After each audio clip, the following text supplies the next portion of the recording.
Good morning. With the cries of "This is not who we are" resounding across the nation, I contemplated the scriptures for this day. I saw a theme of being known by God and knowing God as the complicated humans that we are.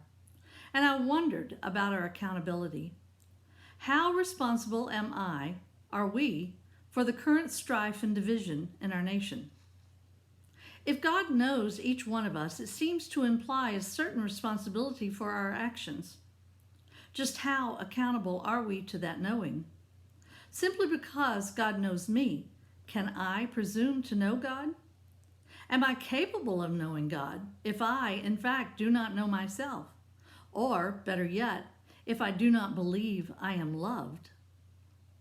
I love Psalm 139 because it so clearly expresses God's love for us, because it shows that we are known. To be known and loved despite our personal failings is powerful. This psalm tells us plainly that each one of us is a part of the God story. Lord, you searched me out and know me. No aspects of myself can I hide from you. You are with me always and everywhere. Even if I do not know you, you know me. Even if I do not love you as I should, you love me. That can be an overwhelming thought to ponder. Consider the knitters that you know, the way each stitch is methodically, intentionally woven into its place. Every stitch is important to the whole. Think for a second about God knitting each one of us into our mother's womb. We are marvelously made by God.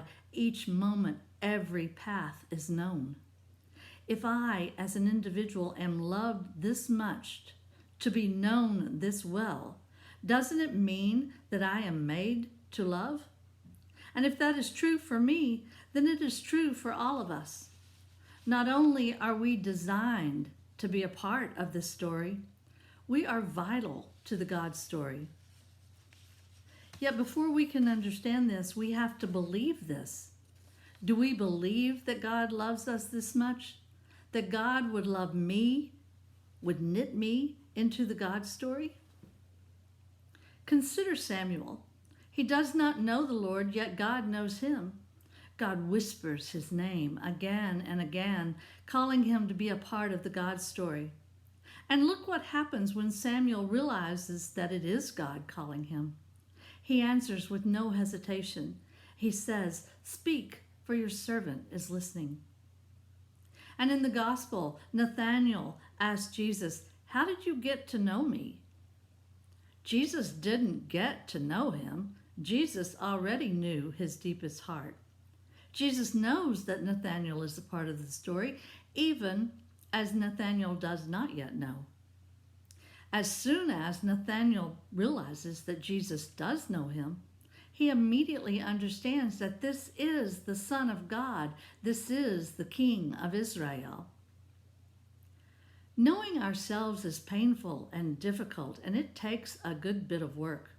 Yet to be afraid to undertake this work is to limit the power of love. The desire to be known and to be understood is a compelling desire.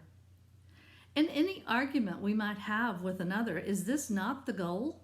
To deliver such an adept argument that the one disagreeing suddenly understands and agrees with us fully. Ha! Yet the desire to be understood by another person, to win an argument, is pure ego, and it requires nothing. It isn't about winning. Suzanne Guthrie writes in her blog, Edge of Enclosure, that to follow Jesus, we must set aside ego, pride, shame, and fear. All these are parts of a false self. And how can we know ourselves if we start to learn from a false beginning? We must also set aside those thoughts that make us believe that we already know Jesus. Because if we are not standing against violence, insurrection, injustice, unequal access, and all things necessary to life, we do not know Jesus. It is easy to delude ourselves into thinking that we're doing all that is required. It's easy to declare, I am not a racist, just because we say it, just because we believe it, does not make it true. We have heard the chant, the whole damn system is guilty as hell. That's because it is a system that is built on the premise of white supremacy, that white men particularly are supreme, and that all other humans are less than. Think back through our nation's history. Proof of this lies in so many ways, in the enslavement, the internment camps, the incarcerations, the children ripped from their parents. All sins against people of color brought on by white people. The most life-changing lesson I learned in divinity school was realized in a womanist theology class. It was a brutal class. 7 of us remained at the end of the semester. More than half of the students originally registered fell out as the pain of personal revelation overwhelmed us. However, by the end of the semester, I, and I'm quite certain everyone else left, had unpacked personal baggage, discarded those things wrongly taught us, and repacked only those things that could not be changed.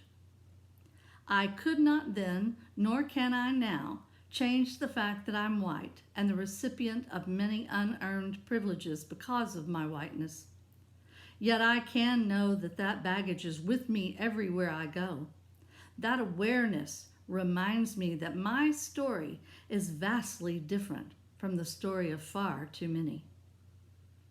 As white people, if we do not understand what is unchangeable and what is unnecessary to our story, our ignorance, denial, or delusion causes us to be complicit in the evil of oppression. That is the point of the confession. We have sinned against you in thought, word, and deed, by what we have done and by what we have left undone. That left undone part is not about the little things we didn't get done during the week. It is about distancing ourselves from the wrongs that swirl around us, about isolating and protecting ourselves. It is about recognizing that too often we fail to act in a way that Jesus would. Rather, we act out of our fear and hide away. If we have difficulty knowing ourselves, how can we know others? In Howard Thurman's book, Jesus and the Disinherited, he writes, "You must abandon your fear of each other and fear only God. You must not indulge in any deception or dishonesty, even to save your life. Hatred is destructive to hated and hater alike."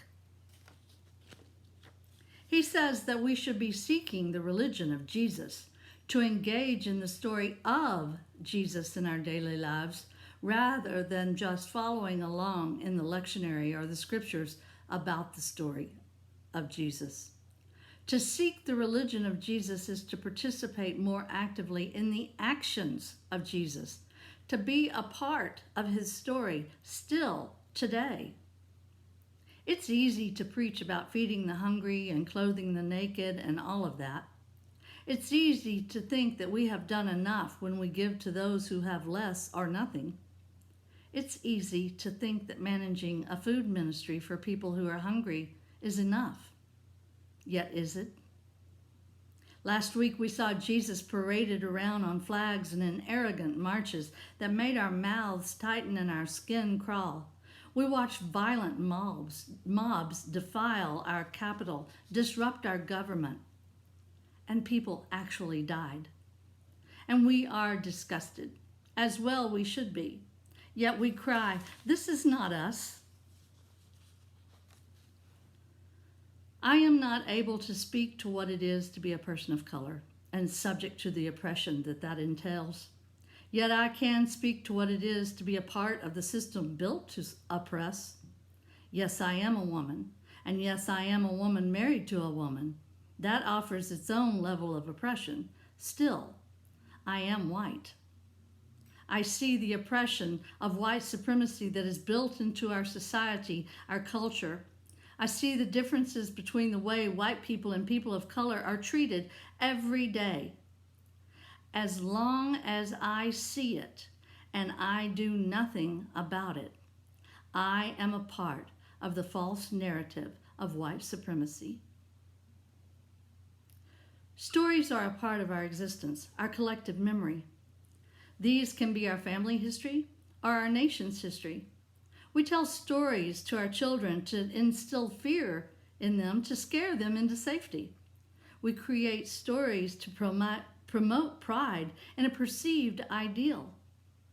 While these stories have a purpose, many are not based in truth. In Richard Rohr's daily meditation this week, author and theologian Brian McLaren wrote about our framing story. He defines this as that story that determines the general belief of a culture, nation, religion, or even humanity as a whole. If that story tells us that the goal of life is to get as much as possible as quickly as possible, we have no reason to control our consumption. There's no reason to admit wrong, to seek reconciliation or peace, or even work with one another, because to win is all there is. To the victor go the spoils. To be in second place is a loser.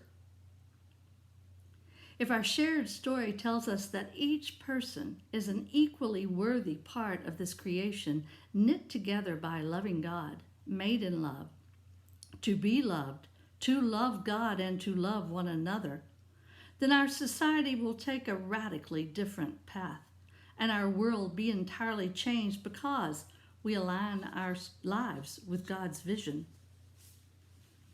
At any given time, we have opportunities to change our framing story. This is one of those. Moving on from this violent uprising is not an option.